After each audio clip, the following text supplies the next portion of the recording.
Hola, hoy estamos recordando el momento en que Jesucristo fue juzgado, fue llevado primero ante el Sanedrín y después ante Pilatos y después fue llevado a la crucifixión. Un momento muy doloroso, pero de increíble bendición para los que ahora estamos en Cristo, porque gracias a ese sacrificio que dio nuestro Señor Jesucristo, hoy podemos ser salvos.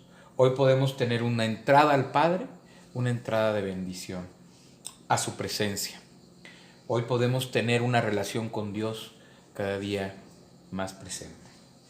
Por eso voy a leer el arresto, voy a leer Jesús ante el concilio, y Pedro niega a Jesús en esta primera parte. En la segunda parte estaremos leyendo ya todo lo que corresponde al juicio con Pilatos y la crucifixión, ¿verdad? Y ahí terminaremos, hasta la sepultura, ahí terminaremos la segunda parte. Esta es la primera parte de esto que hemos venido entregando de semana, el especial de Pascua, ¿verdad? Vamos a comenzar. La palabra de Dios dice en capítulo 26, del 47 al 56: mientras todavía hablaba, vino Judas, uno de los 12, y con él mucha gente con espadas y palos, de parte de los principales sacerdotes y de los ancianos del pueblo. Y él, que le entregaba, les había dado señal diciendo: al que yo besare, ese es, prendedle. Y enseguida se acercó a Jesús y dijo: salve, maestro, y le besó.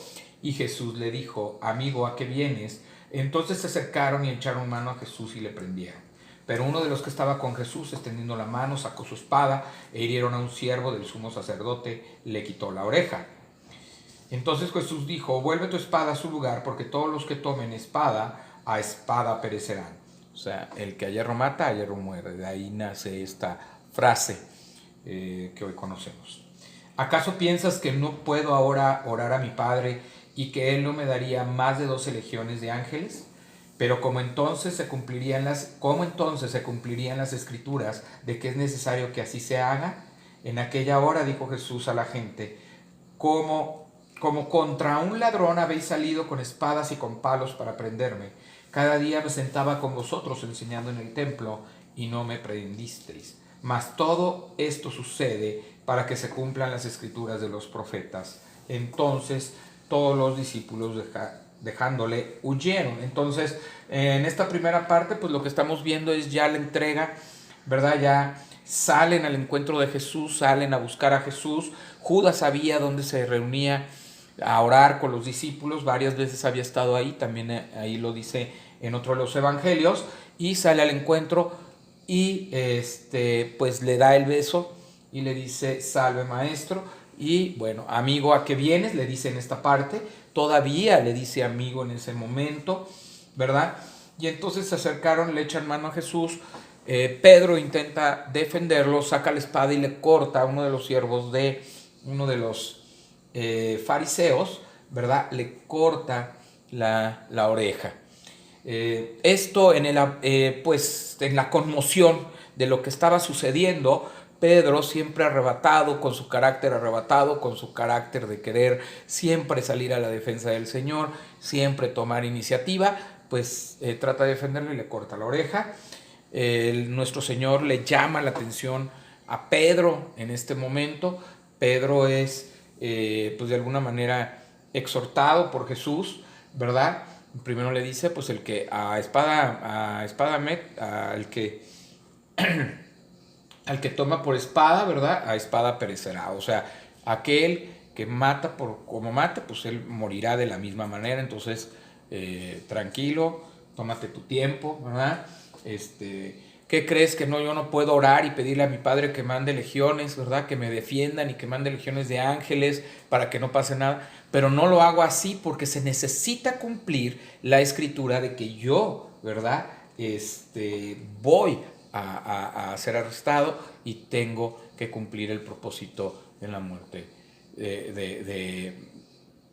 de ir a la cruz, ¿verdad? Eso le está diciendo de alguna manera, dice, pero ¿cómo entonces se cumplirían las escrituras de que es necesario que así se haga? Es necesario que pase esto, es necesario que suceda de esta manera. Jesús ya les dijo a ellos, bueno, pues ustedes tuvieron muchas oportunidades para aprenderme en el templo, sin embargo, no lo hicieron, ¿verdad? Y vienen como si yo fuera un ladrón, como si me fuera a escapar, como si fuera, vienen con palos, vienen con armas.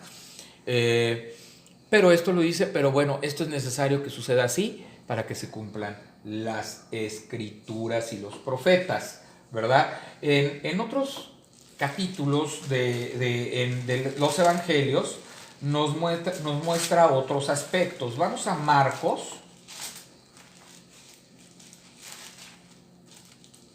Dice en Marco 14, del 43 al 50, dice, luego hablando, él aún vino a Judas, que era uno de los 12, y con él mucha gente con espadas y palos de parte de los principales sacerdotes y de los escribas y de los ancianos.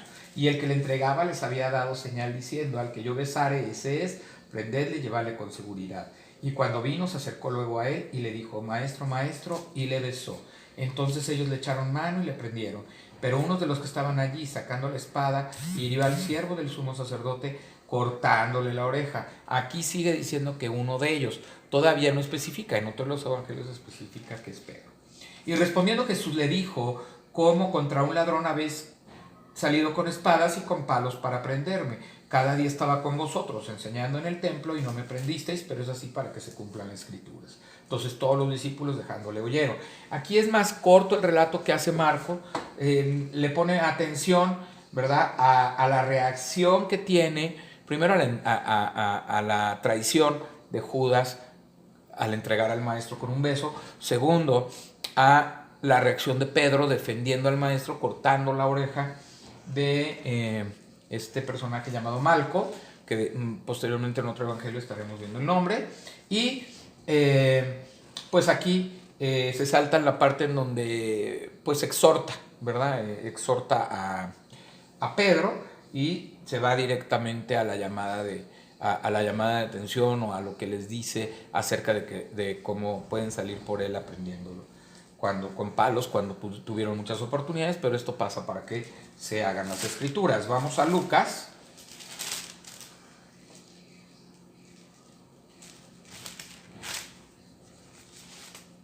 Vamos a Lucas.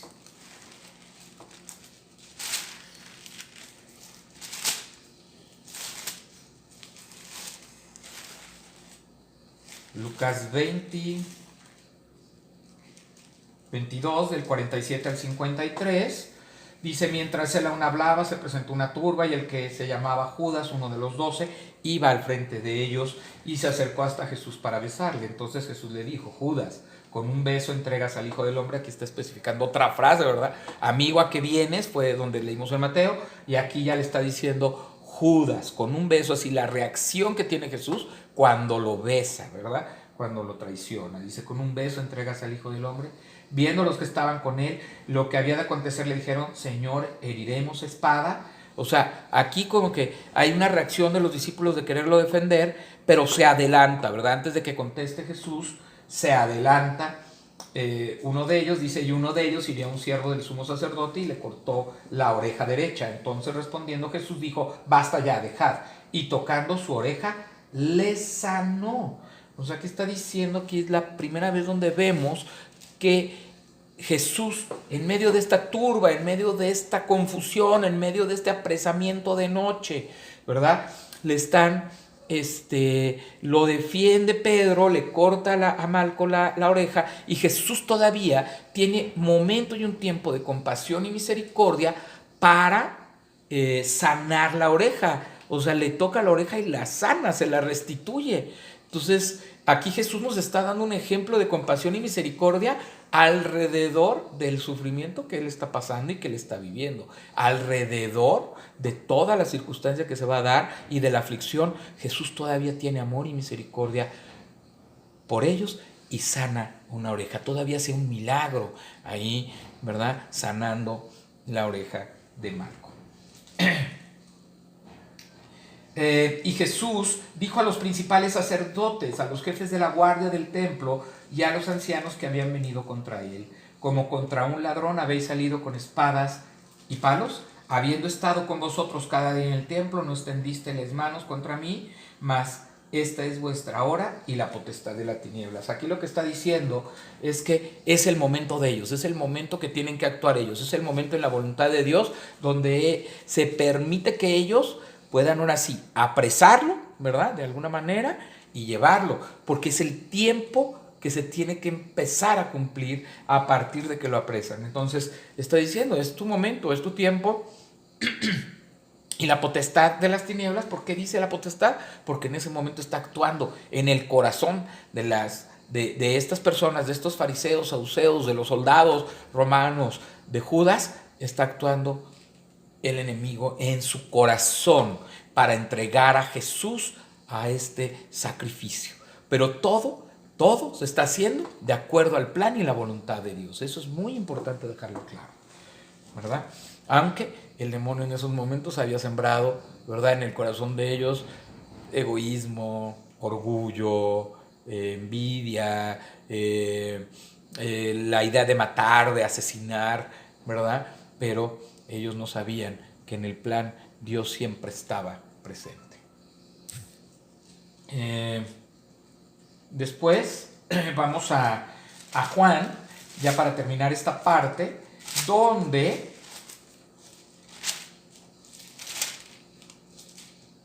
dice del Juan 18, del 1 al 11, dice: habiendo dicho Jesús estas cosas, salió con sus discípulos al otro lado del torrente de Cedrón, donde había un huerto, en el cual entró con sus discípulos. Y también Judas, el que le entregaba, conocía aquel lugar, porque muchas veces Jesús se había reunido allí con sus discípulos. Esto ya lo comentamos. Judas, pues, tomando una compañía de soldados y alguaciles de los principales sacerdotes y de los fariseos, fue allí con linternas y antorchas y con armas. Pero Jesús, sabiendo todas las cosas que les habían de sobrevenir, se adelantó y les dijo.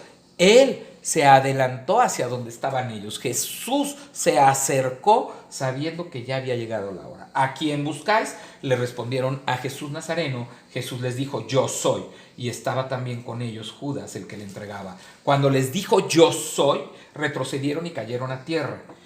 Esto es muy importante porque en el momento en que Jesús dice yo soy, está mostrando su divinidad. Ya no es el Hijo del Hombre, ya no es...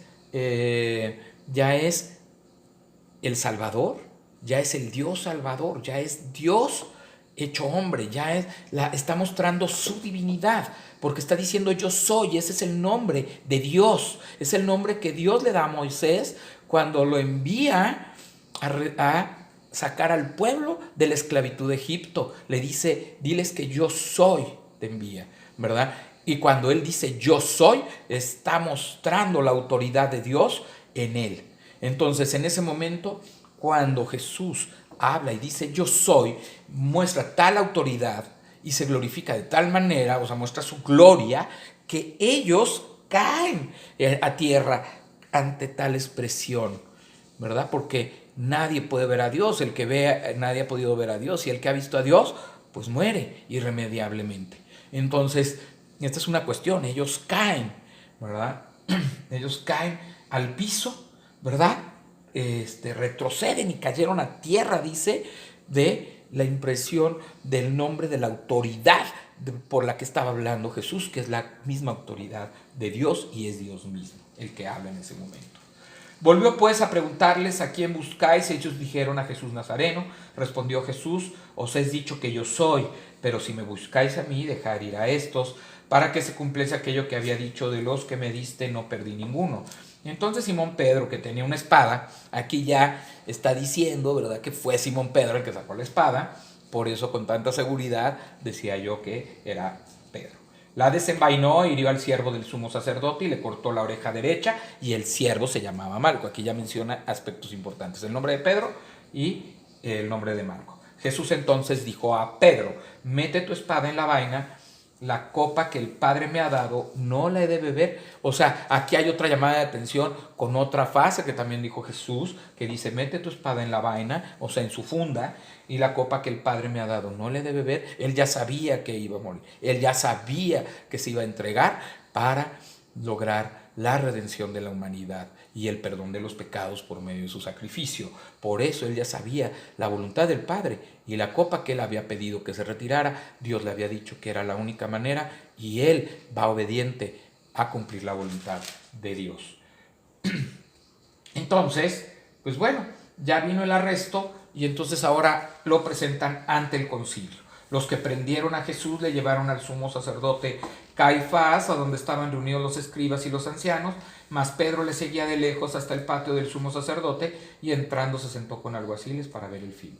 Y los principales sacerdotes y los ancianos y todo el concilio buscaban falso testimonio contra Jesús para entregarle a muerte. O sea, buscaban decir mentiras para, lógicamente, juzgarlo y llevarlo a muerte. Y no lo hallaron, aunque muchos testigos falsos se presentaban, pero al fin vinieron 2 testigos falsos que dijeron: este dijo, puedo derribar el templo de Dios y en 3 días reedificar. Y levantándose el sumo sacerdote le dijo: no respondes nada. ¿Qué testifican con estos contra ti? Mas Jesús callaba. Entonces el sumo sacerdote le dijo: te conjuro por el Dios viviente que nos digas si tú eres el Cristo, el Hijo de Dios. Jesús le dijo: tú lo has dicho, y además os digo que desde ahora veréis al Hijo del Hombre sentado a la diestra del poder de Dios y viniendo en las nubes del cielo. Entonces el sumo sacerdote rasgó sus vestiduras diciendo: ha blasfemado. ¿Qué más necesidad tenemos de testigos? He aquí ahora mismo habéis oído su blasfemia. ¿Qué os parece? Y respondiendo ellos dijeron: es reo de muerte. Entonces le escupieron en el rostro y le dieron de puñetazos, y otros le abofeteaban, ¿verdad? Diciendo: profetízanos, Cristo, quién es el que te golpeó. Y aquí se empieza a cumplir otra vez la profecía del Cristo, la profecía del Mesías, que está en Isaías 56. Vamos a Isaías 56, que dice: di mi cuerpo a los heridores y mis mejillas a los que me mesaban la barba, no escondí mi rostro de injurias y disputos. O sea, había injurias, lo abofeteaban, lo golpeaban con puño cerrado. Aquí también en Isaías 56 está diciendo en este momento también la palabra de Dios, ¿verdad? Que le mesaban la barba, que le jalaban la barba y le arrancaban los pedazos de la barba. ¿Se imaginan ese dolor de arrancar la barba a jalones? ¿Cómo quedaba desfigurado nuestro Señor Jesucristo ante tal hecho? Y empezaba el sufrimiento, empezaba la humillación y el dolor que estaba sintiendo Jesús ante tal crueldad y tanta maldad del hombre. Aquí, pues bueno, dice lo mismo, donde dice: mas él callaba y nada respondía. El sumo sacerdote le volvió a preguntar y le dijo: ¿eres tú el Cristo, el Hijo del bendito? Y Jesús le dijo: yo soy, y veréis al Hijo del Hombre sentado a la diestra del poder de Dios y viniendo en las nubes del cielo. Bueno, pues vuelven a decir, ellos rasgan sus vestiduras y dicen: ¿qué más necesidad tenemos de testigos?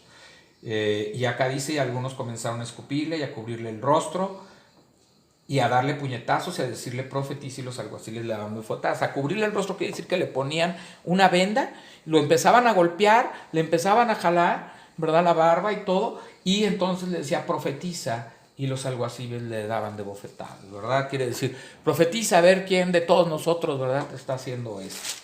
Y ya, para cerrar aquí en Lucas, ¿verdad?,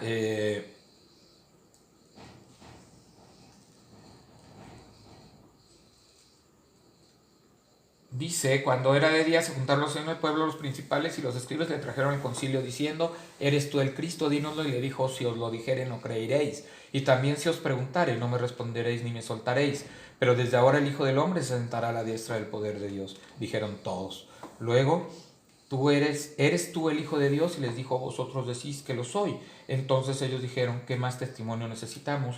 Porque nosotros mismos lo hemos oído de su boca. Él respondió la verdad. Él estaba contestando de una manera cierta que él era el Hijo de Dios, que él iba a estar a la diestra del Padre y que un día iba a venir otra vez en las nubes del cielo, cumpliendo la profecía que dice en Daniel 7:13 y en Apocalipsis, ¿verdad? Que vendría sobre las nubes del cielo.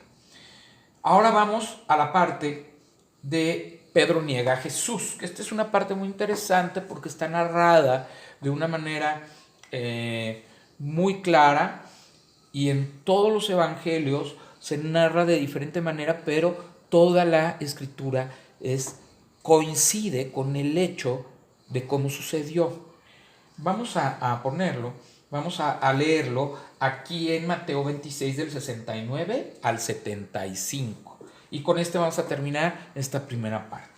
Pedro estaba sentado fuera en el patio y se le acercó una criada diciendo: tú también estabas con Jesús el Galileo.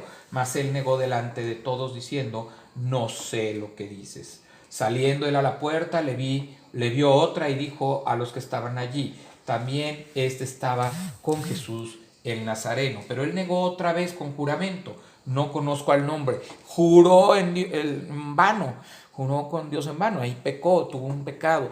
Estaba mintiendo, por lo tanto, estaba negando a Jesús, por lo tanto, estaban cometiendo un pecado contra Jesucristo, contra Dios. Un poco después, acercándose los que por allí estaban, dijeron a Pedro: verdaderamente también tú eres de ellos, porque aún tu manera de hablar te descubre. Entonces él comenzó a maldecir y a jurar: no conozco al hombre, y enseguida cantó el gallo. Entonces Pedro se acordó de las palabras de Jesús que le había dicho: antes que cante el gallo me negarás 3 veces, y saliendo fuera lloró amargamente. Saliendo afuera lloró amargamente. Pedro lloró amargamente ante el cumplimiento de lo que le había dicho Jesús que iba a pasar, que lo iba a negar 3 veces antes de que cantara el gallo, y así fue. Él negó 3 veces a Jesús. En una de esas inclusive juró, las otras 2 juró y maldijo, o sea, empezó a maldecir, empezó a hablar mal, empezó a hablar groseramente, empezó a decir palabrotas para que no lo apresaran, cuando él había dicho que él iría a la muerte por él, pero pues no era el tiempo que se tenía que cumplir esto. Tenía que pasar muchas cosas antes de que se cumpliera esta parte de la muerte de Pedro. Por lo tanto, pues primero tenía que negar y recibir al Espíritu Santo después. Entonces, pero Pedro pues verdaderamente se acordó. Dice en otra parte del Evangelio que Jesús volteó a verlo en el momento en que por tercera vez lo niega y canta el gallo, y se acuerda de lo que le dijo Jesús y llora amargamente, ¿verdad? O sea, hay un quebrantamiento, un dolor enorme ante esta parte, ante pues este error o esta falla de Pedro en el Señor. Dios te conoce, Dios conoce tu corazón, conoce tus intenciones, conoce lo que vas a hacer antes de hacerlo. Por eso no debemos jurar, ni debemos prometerle a Dios, ni debemos decirle cosas que no vamos a cumplir, porque Él sabe lo que sí podemos hacer o lo que no podemos hacer. Mejor obedece a Dios, cúmplele a Dios, pero obedeciéndole bajo su palabra y lo que Él te dice, y entonces tú tendrás el agrado de Dios, ¿verdad? Vamos a Marcos. Vamos a Marcos.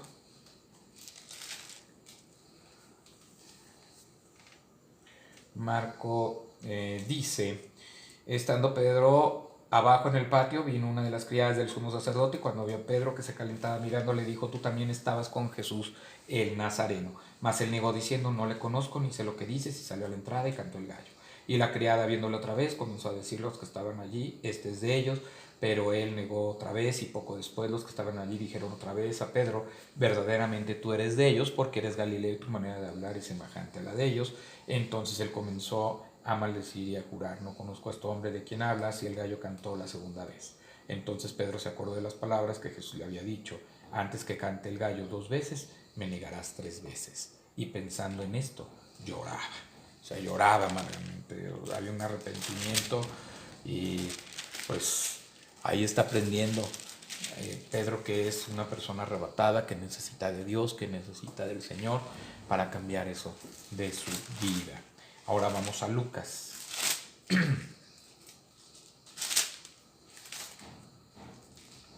Dice Bueno, voy a obviar toda la parte que ya leí. Dijo, entonces aquí dice, y Pedro dijo, hombre, no sé lo que dices, y enseguida, mientras él todavía hablaba, el gallo cantó. Entonces, vuelto el Señor, miró a Pedro. Aquí es donde dice que el Señor miró a Pedro en el momento en que lo niega por tercera vez, y Pedro se acordó de la palabra del Señor que le había dicho, antes que el gallo cante me negarás 3 veces. Y Pedro, saliendo fuera, lloró amargamente. Yo creo que lo que más impactó a Pedro es que Jesús volcó su mirada diciéndole, de alguna manera, te lo dije, Pedro, ¿verdad? O sea, ¿ves cómo se cumple mi palabra? ¿Ves que mi palabra es verdad? Que mi palabra se cumple en todo tiempo y en todo momento. Entonces aquí Pedro, ¿verdad? Está totalmente, pues sí, conmovido, está quebrantado. La mirada de Jesús lo contrapone, ¿verdad? Y lo toca fuertemente. Juan dice la negación de Pedro de una manera más corta. Dice, estaba pues Pedro en pie, calentándose, y le dijeron, ¿no eres tú de sus discípulos? Él negó y dijo, no lo soy. Uno de los siervos del sumo sacerdote, pariente de aquel a quien Pedro había cortado la oreja, o sea, de Malco, le dijo, no te vi yo en el huerto con él. Negó Pedro otra vez y enseguida cantó el gallo. Más corto, ya los otros evangelios han narrado de una manera completa el hecho, y únicamente Juan pues confirma la negación de Pedro, ¿verdad? No sé cuántas veces le ha pasado a usted que ha negado al Señor. No sé si usted en algún tiempo, en algún momento, en un inicio, cuando usted entregó su vida a Cristo, tuvo miedo de decirle a los demás que era cristiano. Tuvo miedo de decir que tenía una vida en Cristo, que se iba a bautizar, tuvo miedo de confrontar a su familia, tuvo miedo de decirle a su familia la verdad. Y eso es una parte que en un principio a veces nos cuesta trabajo y negamos por miedo a lo que vaya a decirnos la familia, pero el Señor nos va confirmando, nos va sanando, nos va limpiando y nos ayuda a confesar esa verdad, ¿verdad? Bueno, pues este fue un espacio de Cristo con amor para el mundo, este fue un espacio de Cristo con amor para usted. Nos vemos en un ratito más con el siguiente, con la siguiente parte del juicio de Jesús y su crucifixión.